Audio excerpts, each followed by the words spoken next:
Hi, on July the 1st, I gave evidence at a Social Services and Community Committee briefing on matters relating to forced adoption. They insisted this be held in private, so here's the briefing that I gave. I'm a person who was adopted. I'd like to start by asking a few questions. Do you know who your great-grandmother was? Is there any hereditary illness in your family? Do you own any family keepsakes or heirlooms? Do you have a family tree? If you have Maori forebears, do you know your whakapapa? If you have non-Maori forebears, do you know where they came from? If you answer yes to any of these questions, then you are privileged, because for the last 65 years, the Adoption Act 1955 has severed approximately 100,000 New Zealanders from mothers and fathers, siblings and extended families, from our history, our ancestors and our bloodlines, from any contextual mirror, cut off from anyone who might resemble our personality, our natural skills or abilities. For me, this meant the first time I met someone I was genetically connected to, I gave birth to her. I need to say that this is not about good or bad adoption. It is not about good or bad adopting parents. It is about the discriminatory provisions of the Adoption Act that renders the adopted as a special class of persons. The law denies us the fundamental rights and privileges of belonging that all other New Zealand citizens take for granted. Rights I suspect all of you, take for granted.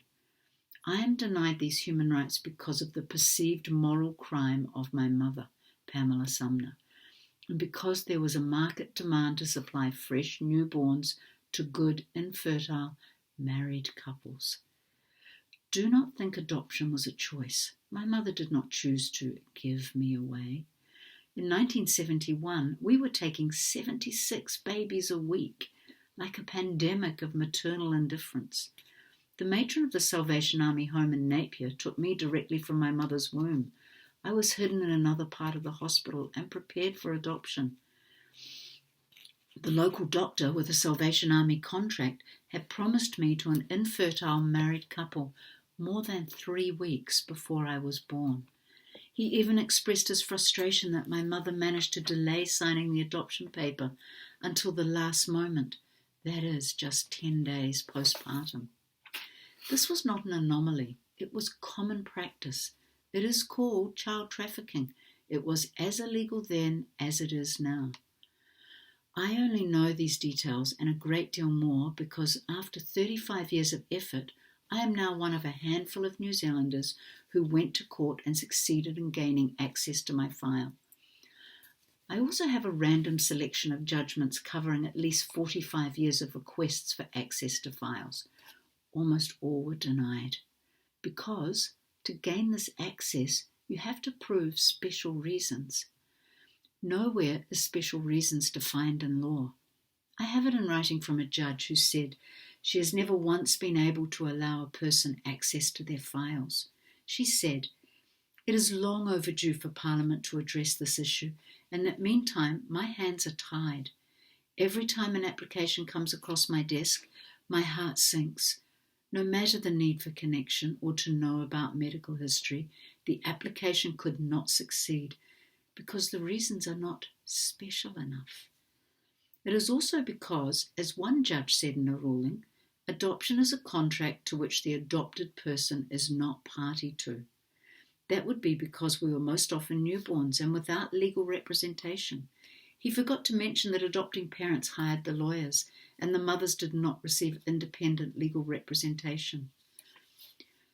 While not all relinquishing mothers were forced to adopt their babies, all adopted people are forced to be both the subject and the object, but not the signatory to a legal contract that binds them and their descendants in perpetuity. That means my 4 daughters and 6 grandchildren are also denied their genealogy, history, and inheritance. I am 60 and I have lived my entire life under layers of false identity. It's as if I'm in some kind of lifetime witness protection program. Despite finally being able to cobble together a reason that was special enough to open my files, I still have no legal right to my name or my heritage. I had to change my name by default to match my own birth certificate. You might ask, what about open adoption? This tidy phrase has no legal requirement.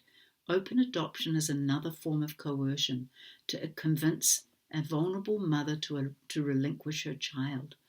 Open adoption still severs a person from their identity, and access is entirely at the whim of the adopter. You might think the 1985 Adult Adoption Information Act solved all the problems. It provides a so-called original birth certificate with your name and your mother's name. If your father's name is on the file, it's likely to be redacted. Oh, and it's stamped with your adopted name and your adopting parents' names. Birth, deaths, and marriages say this is to ensure adopted people do not use their original birth certificate to create a false identity. When you get a chance, take a look at the bottom of your birth certificate. It says anyone who falsifies the particulars or uses it as true, knowing it to be false, is liable for prosecution under the Crimes Act. And yet my legal one names my adopters as birth parents when they've never given birth. And I have an entirely different name to the one I was born with.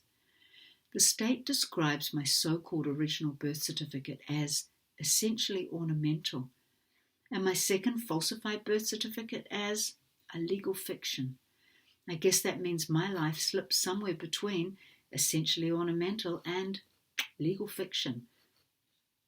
The Adoption Act 1955 is a rigid and cruel form of moral and social engineering. It is not about finding homes for needy children. It is about creating needy children to meet market demand. It was a contract between the church and state designed to punish sexual behavior and redistribute children to those with standing and resources.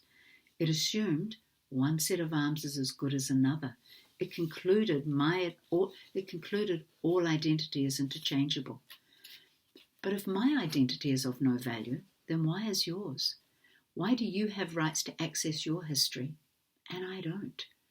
In my files, they describe me as the transaction. The law treated my mother as a supplier of a product. It treated me as a commodity.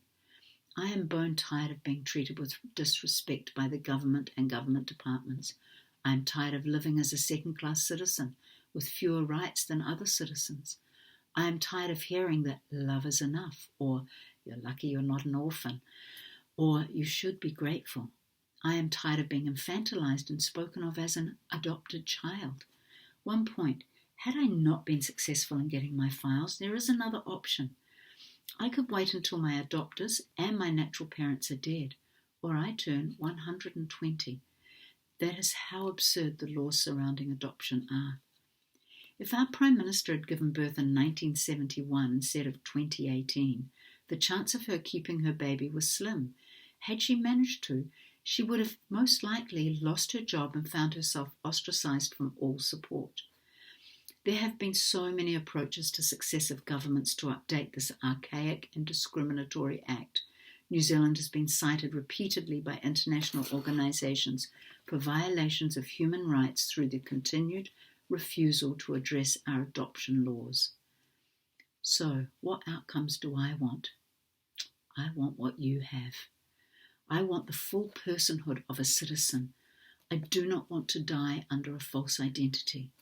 I want all adopted people to have the right to return to their original identity, if they choose.